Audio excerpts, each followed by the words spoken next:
Okay, essential attitudes. So besides Katie, who remember how many attitudes Emmanuel just said in the text she read first? A lot. Two, yes, and these attitudes, they have a lot of things about them. Okay, so the two attitudes that Emmanuel describes in this text were guided by Jesus. So Jesus said that those who want to become his disciples, those of us who want to be close to his intimate circle, what do we have to do? To bear our crosses and to follow his steps. So the lecture tonight is based on the text from, click here, now it goes. From Emmanuel, this book is Palavras de Vida Eterna. We don't have the book in English yet, so we translated. Sorry for our translation, not a professional translation. And Emmanuel in this text talks about some of us who are already willing to become Jesus' followers. And we make some mistakes in terms of the strategies that we chose. And so some of us, we already accept the crosses that were given on our ways. So we may go through the duties of the material life or receive the sufferings without denying, but we still have the bitterness of complaining, of not understanding, of being rebellious against God, against life. And some of us are, in an intellectual way, we study the gospel and we look to understand Jesus' teachings. But we remain idle. We don't do the work. We don't serve others. So we are either trying to do or we think we are doing one of the attitudes, and we're not doing both. And so we're not really actually doing any of them. So the study for tonight is we're going to have some stories of these two examples. And we're going to be, hopefully the goal for all of us is to be inspired, to connect to our members, and to connect to God inside of us. And so we can develop more the understanding of each one of us. What are our duties of this life? What is the mission? Why did I incarnate in this body, in this family, in these financial resources, educational resources that belong to the jazz community that lives in California, and etc. So why are we in this context, and what can we do? What are we supposed to do? What is God expecting from us? And also to be inspired to get to know more about Jesus' teachings or any other good mentor for the humankind, to follow moral teachings so we can have a better life and now and in the future. And this is based in Spiritist books, mostly Allan Kardec, Emmanuel, and André Luiz. And so starting with bearing our crosses. So here the symbol of the crosses can be seen in different ways. So one of the symbols that Emmanuel is using to interpret Jesus' words is the duties of our lives. And it can also be a symbol as the sufferings of our life. And he describes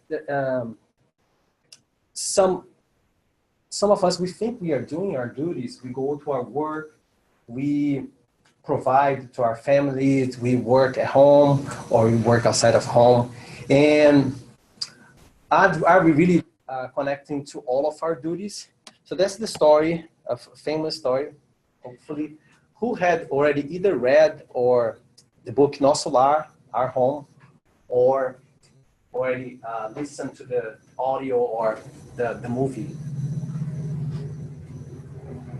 Okay, so almost everybody. Strong recommended reading we have here in Portuguese and English.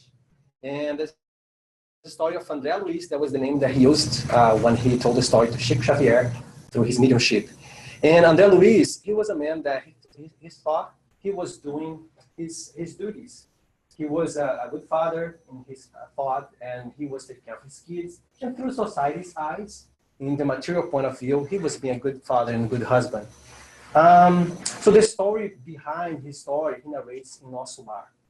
André Luiz was born in a family with financial resources. His father had money, and his father was very materialistic, but his mother was very spiritually involved. His mother was very good.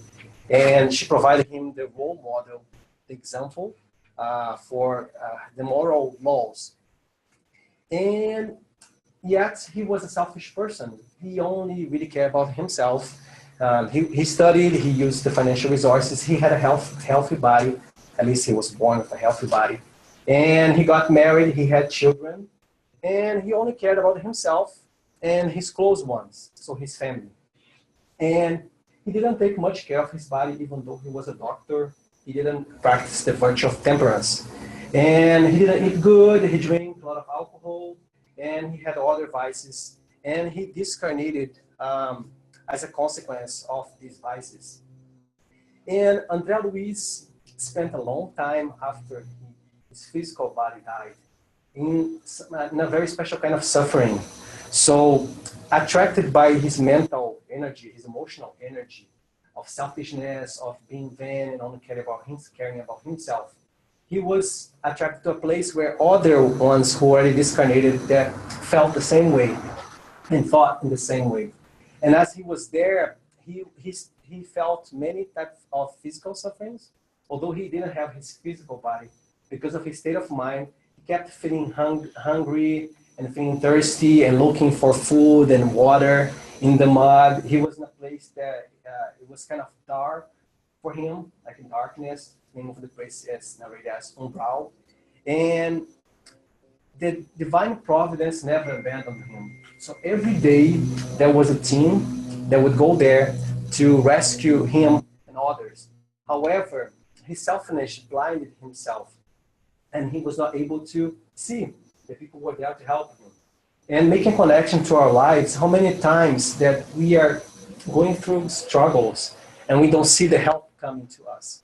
And we may think we're not getting help, but the help is there right close to us. And even if it's not a physical help, if it's not a person offering help, which usually happens too, it's our guardian angel, our mentor, who is there guiding us to make better choices, not to continue making the wrong choices that we always made in the past. And so André Luiz, after a long time that for him felt like forever, which was actually 8 years of our planet, so he finally decided to practice a virtue of humbleness, which all of us, we have inside. And sometimes we let it just slip and we don't take care of it like taking care of a plant. And he made a prayer connecting to God, asking for help. So finally he decided to ask for help. So as in his life, he was a helper, a doctor. He was paid for that. He received the payments and he could keep his material life very good, thank you. But that was the first time that he was practicing asking for help. And he was rescued, and the rest of the story, we all can go back to the book and read, or read for the first time. And also there is a movie that's amazing, that has the captions in English, and other languages too, the movie's in Portuguese.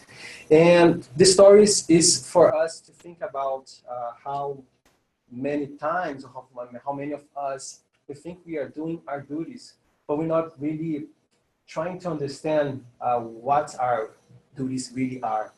Not saying that the material duties aren't our duties, they are part of our duties, but they don't remain there.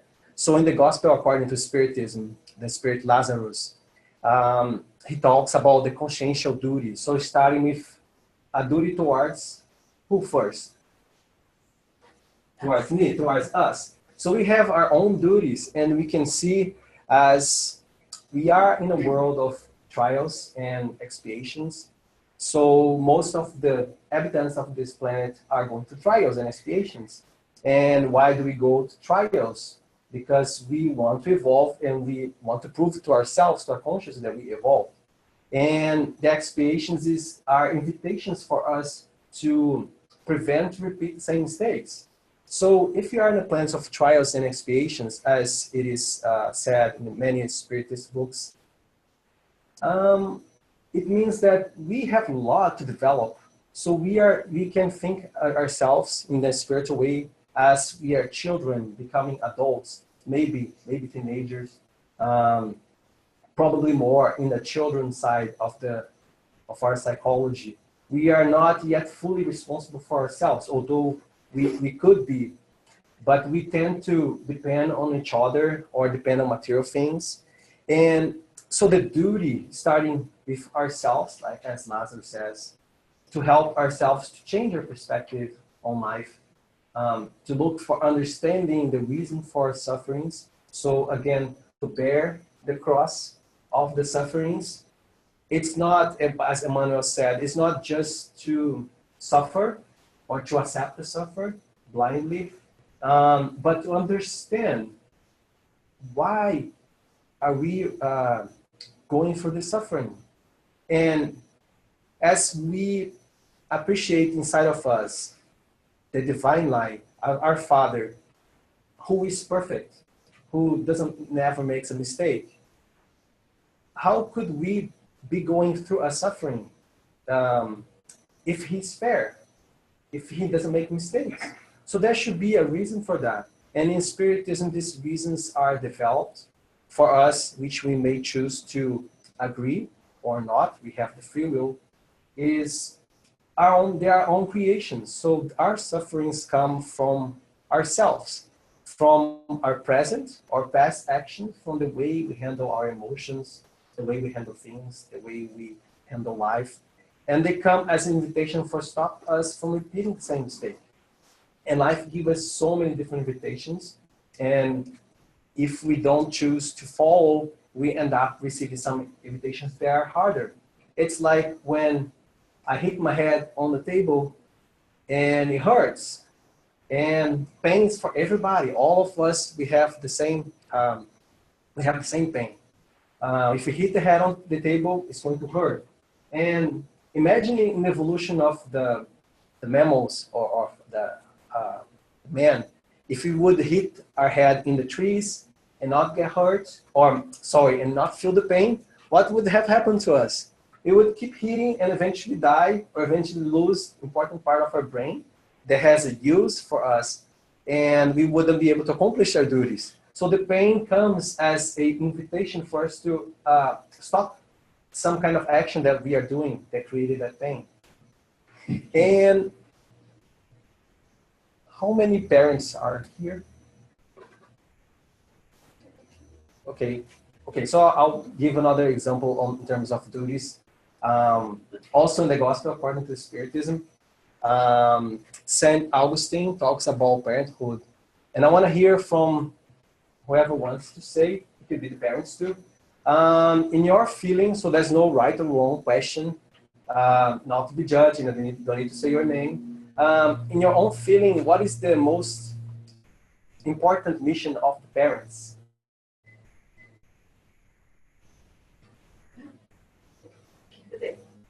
The kids, whatever you think is right, believe that, whatever you're passing to them is the right thing to be doing. That's very good. I like it. I like your answer. It's straight to the point. Giving them whatever you think is right and pass whatever you think is right. What else? You can add more. More values, teaching more values according to what Jesus taught us. Teaching them more values according to Jesus taught us. What kind of values? Love, forgiveness. The two, in other words, connect them. Connect them? With the teachings. With the teachings. Oh, very good one. Anybody wants to add something else? Forgive them. Forgive them. Forgive the kids? Yeah. Yes. Forgive them. And because when we forgive them, we are passing the value of forgiveness. And that's what is right. Forgiveness is good for us. Once we forgive, we feel free. The person who makes the mistake is not free for the actions. It's in their conscience. But once we forgive them, or once we forgive ourselves, we are free from the judgment and from all the internal offenses that we keep inside of us when life or when somebody hurts us. So all these answers, they connect with St. Augustine. where he said the mission of the parents is to approximate their children to God. And he also describes more, this is in the Gospel according to Spiritism. We can see in the end of the presentation, which chapter. Parents do this by analyzing the kids' actions, because ever since they're kids, they already show somehow their tendencies that they're bringing as souls incarnate in that body. So we, as parents, we don't create the soul, we create the body. The soul belongs to God. And so they bring their tendencies. And we can observe ourselves too. We also have our tendencies that we brought. And if our parents didn't work on them, we might carry until adulthood. And then now it's our job to do it. If our parents didn't do it, or if they started, it's our job to finish. And as the parents do that, the kids, they receive the opportunity to change. And this is the blessing of incarnation, the blessing of change. It's a law of universe. Incarnation is present in all the planets of the universe, except for the ones where all the spirits are pure. So when we become pure, we don't need incarnation anymore to progress. We can progress without it. And so going forward, bearing our crosses, how about following his steps?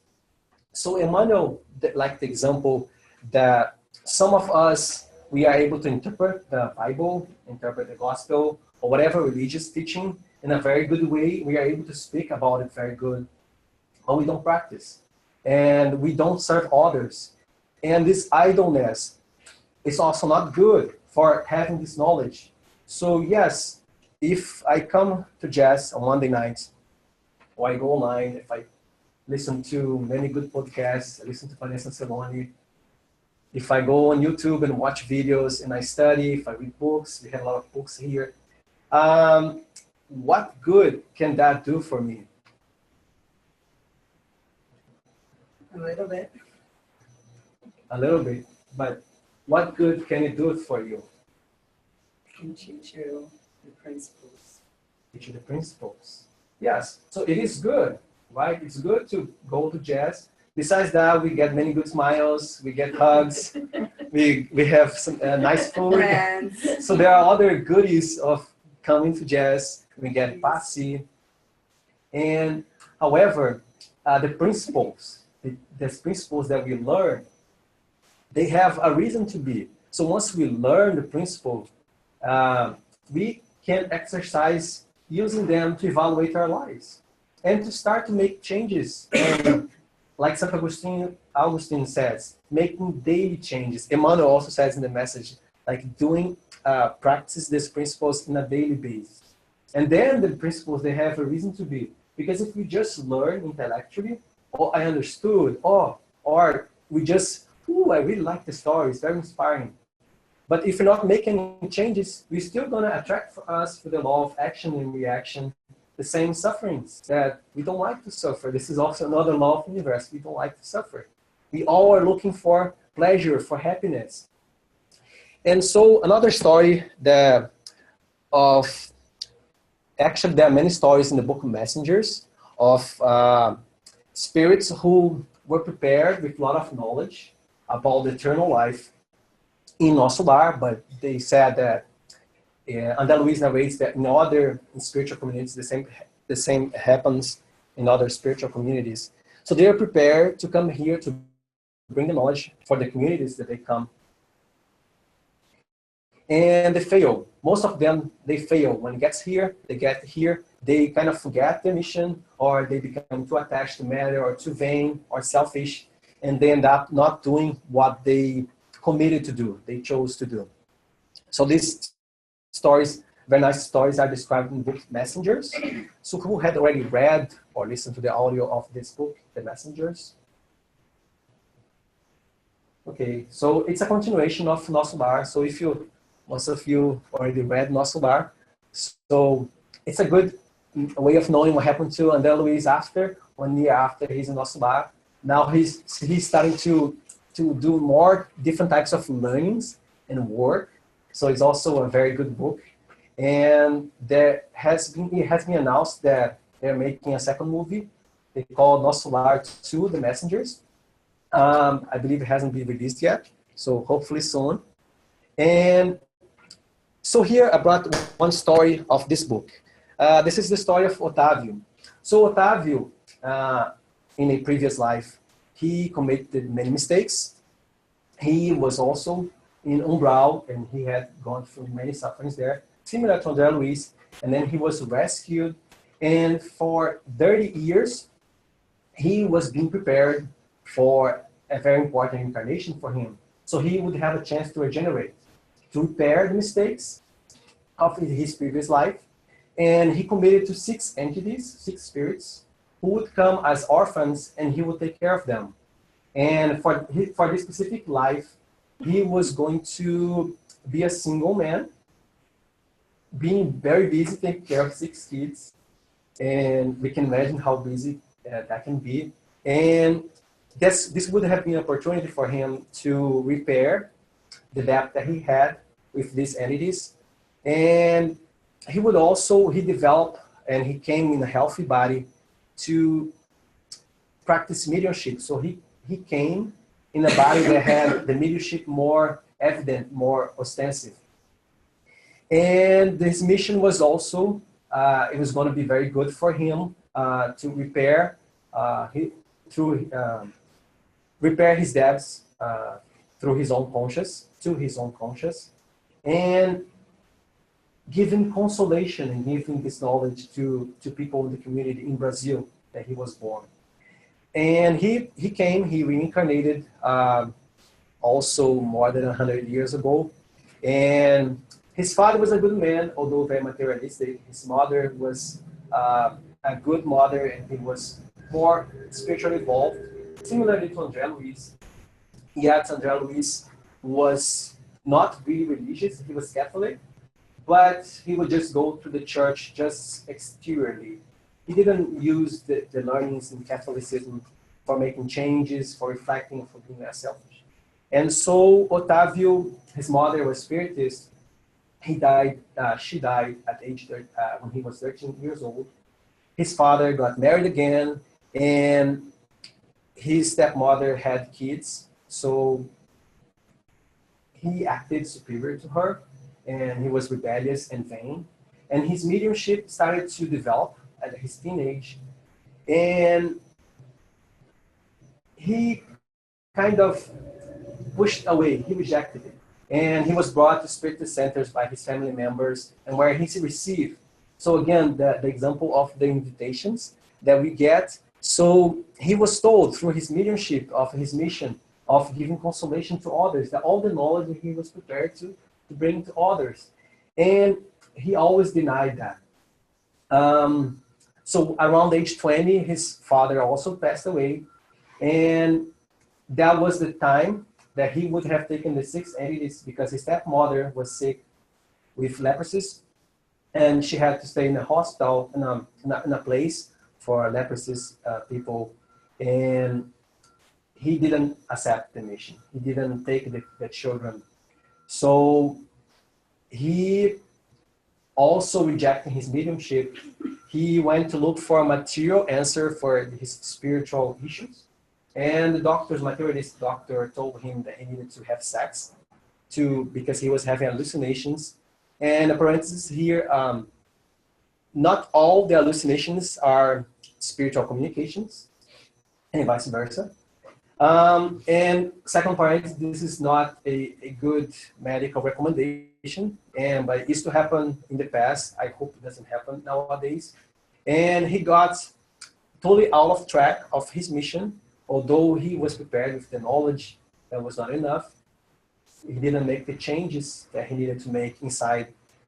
And he got a girl pregnant. And now this girl, and he was forced to marry her. And this girl and the baby, they were much less evolved spirits. So his suffering, he didn't need to discarnate, go to Umbral to suffer. His suffering started right then. He had to stay with these 2 spirits who we were not close to, who were not part of his spiritual family, and he was forced to be married, to be father there. And he died at age 40 years old with syphilis and alcoholic. And André Luiz, after his first year in Nosso Lar, meets him. His name was Otávio, and he learns about his story.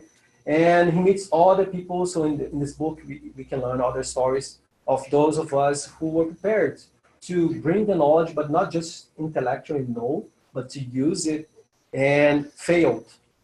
So this is another invitation for us to reflect. What are we really doing with this knowledge?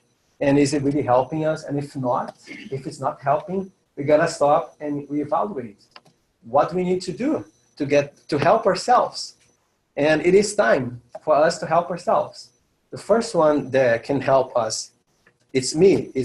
I'm the first one that can help myself. So now, going to the last part, connecting to our essence. So now that we heard some stories about not exercising these two essential attitudes, which were bearing our crosses of the duties and following Jesus' steps. So a parenthesis, whoever maybe listen to this online or even here, following Jesus' steps, we are not saying here, and we don't say this in Spiritism, that we have to be Christians to be saved, or only those who believe in Jesus are going to be happy afterlife or here. Those of us who follow other religions, as long as we are discovering the divine law inside of us, in our conscience, and we are practicing this law, no matter which label we have, we could say this is equivalent to follow Jesus' steps. So Jesus didn't have a specific religion. He was born as a Jew, but he didn't follow, for example, the exterior practice of Jew, of the Hebrews. And there is a nice story of, it's a metaphor for us to see religion. I couldn't find the source. I think it was from Allan Kardec or Leon Denis, but I couldn't find. But anyways, so this is a story for us to see and to connect to religion. So let's say here in North California, we are in the fall, we're getting more rain, at least compared to summer. And in the morning, we see the dew, orvalho. And let's imagine that these drops of water that falls from the sky is pure. It's very clear, clean, and crystal water. What happens when you reach the floor of our backyard, of the soil?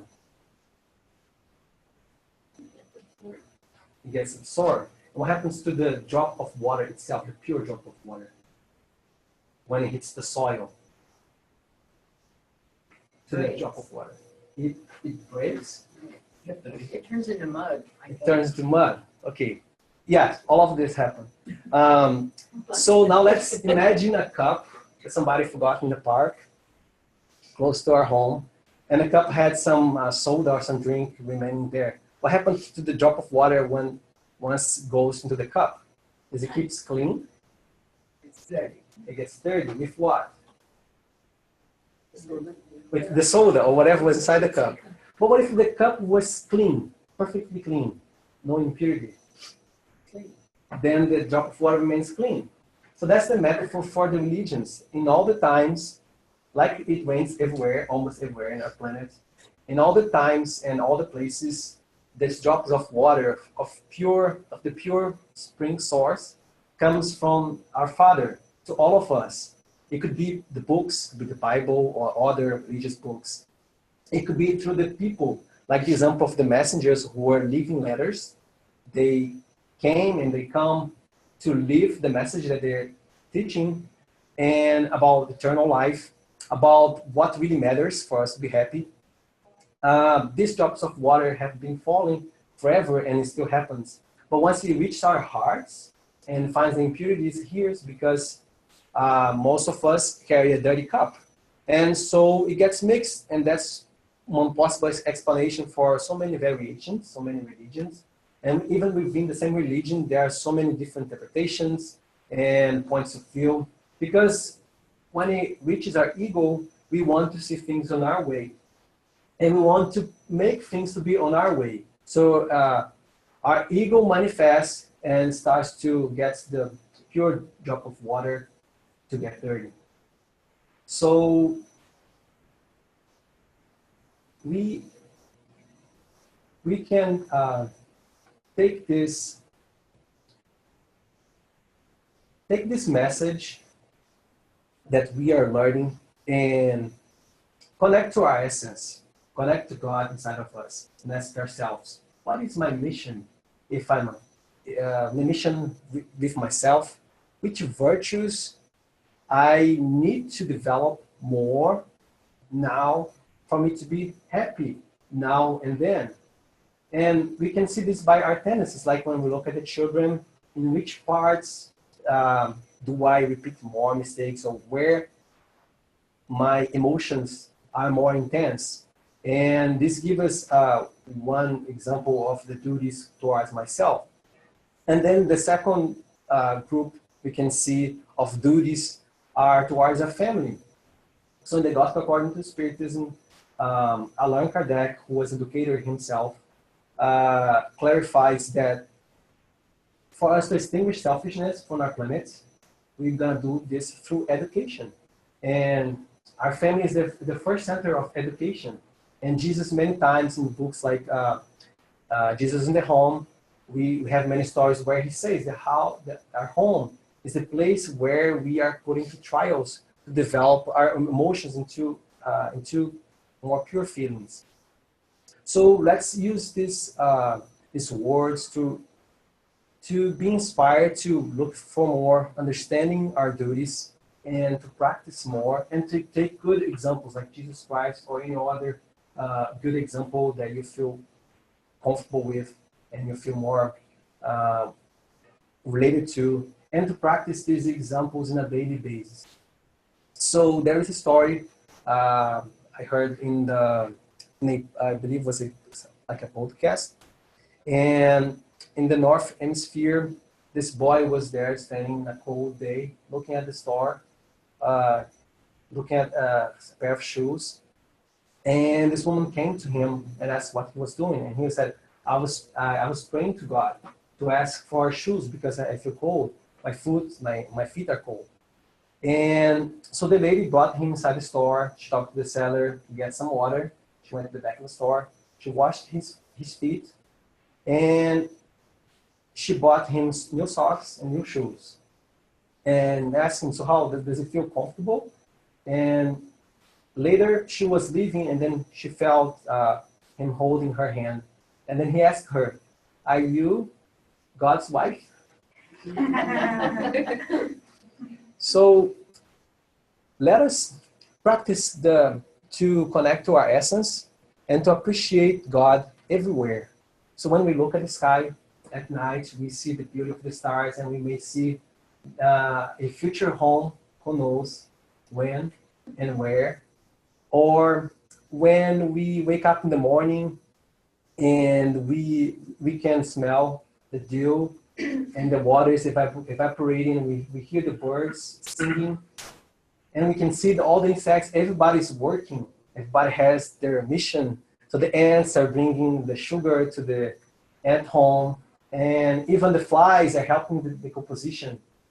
So, and we connect to God, and this is how we have been admiring the divine presence. The divine presence, it's through His creation. And we can also admire our body. Right now, our body is working without even having to think and command. Our heart is beating, and we are getting healed. And the divine presence is in our body too. But the divine presence can be in ourselves too, if we chose to. So, like the woman, the God's wife, we all can be God's children. We all can manifest the divine through our words, through our eyes, through our volunteer work, professional work, through our studies, and with our family. Hopefully, we all will continue this work, and we all have a chance to restart this work if we haven't done so. May God be with us. So this is the bibliography. Many of these teachings come from Spirit's book. Very recommended basic book for learning Spiritism, and specifically learning about the gospel, which is the goal of our lectures here, the gospel according to Spiritism. So here we have the reference of a text from Lazarus and St. Augustine. Many other Emmanuel's books, like Palavras de Vida Eterna, Words of Eternal Life, which we don't have in English yet, I believe. And other books like Living Spring, Our Daily Bread, the Emmanuel, which have developed his experience and knowledge about eternal life, and is helping us through Chico Xavier's mediumship understand better and apply the gospel into our inner reform. And also other books psychographed by Chico Xavier, like Nosso Lar and Messengers, where we have many examples, and they bring us the perspective of the spiritual world under Luis Nosso Lar and other spiritual communities. So we kind of can connect to our actions in the material world and there. It's very interesting because it's like looking the other way around. When we are there, how we look at the people on earth, and we are here as we're reading, so we can make this game and understand more about the consequences of our actions. Thank you.